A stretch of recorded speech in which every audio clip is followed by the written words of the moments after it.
So this is 510 quadratic inequalities, and we're going to be also using sign charts or sign graphs. So for very important concepts, we're going to jump because our definitions for quadratic inequalities is a quadratic is any term with a power of x squared.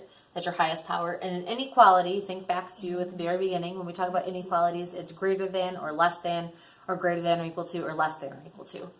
So for very important concepts, you want to know that if your equation is supposed to be greater than or equal to 0, then you want positive values, because if it's greater than 0, it's going to be positive.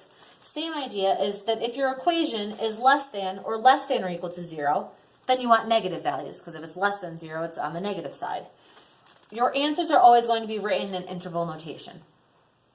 So now there's a couple ways that you can solve these. First is going to be algebraically, and we're going to practice this often before moving into it graphically, but we're going to give you both in this video. So you're starting with the quadratic, x squared minus x minus 12 is greater than 0.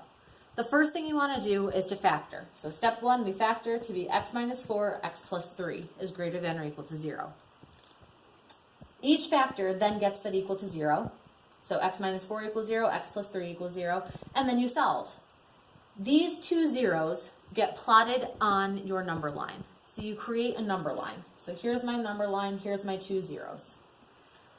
From there, you want to make a note of your two zeros kind of off to the side and note them as this is a 0 and that's a 0. So that's when your values make this equation 0.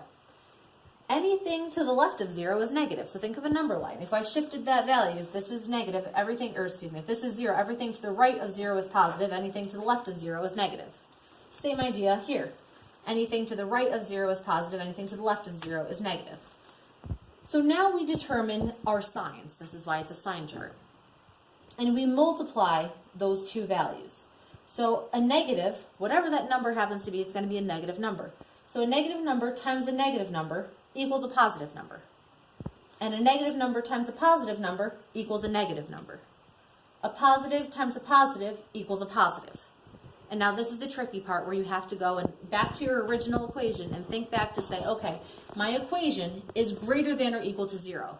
Do I want positive values or do I want negative values? Because it's greater than 0, I want positive values.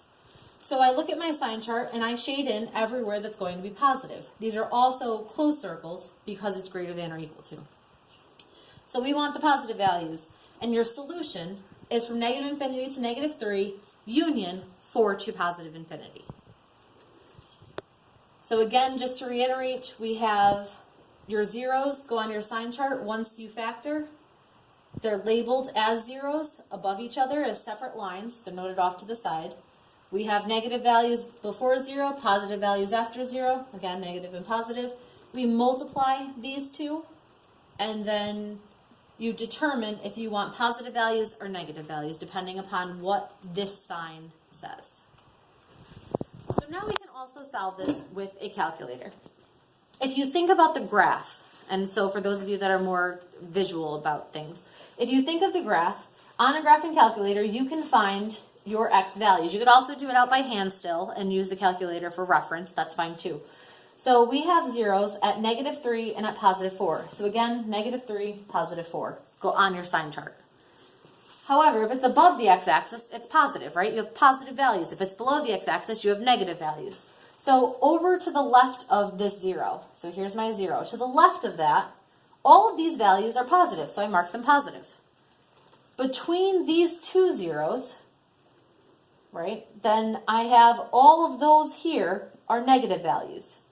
And to the right of this 0, of my 0 being 4, that all of those values are positive values. So again, your graph kind of indicates what's going to be positive and what's going to be negative. We have positive values, and positive values based on the x-axis. So positive, negative, positive. And we want the positive ones because that's what my equation states, that I want values that are greater than or equal to 0. So again, my solution is from negative infinity to negative 3 and 4 to positive infinity. You also want to be careful to think about this in the regard of that it's not going to be just one answer that satisfies this equation, which is why we write them in interval notation. Because it's an inequality, we can have a whole bunch of answers. So like if x is greater than 5, we could have 6, 7, 8, 9, 10, 11, 12. So there's not just one answer for this, but a bunch of answers, which is why we have this range from negative infinity to -3 and 4 to positive infinity. Any of the numbers as part of that solution would satisfy this equation or inequality.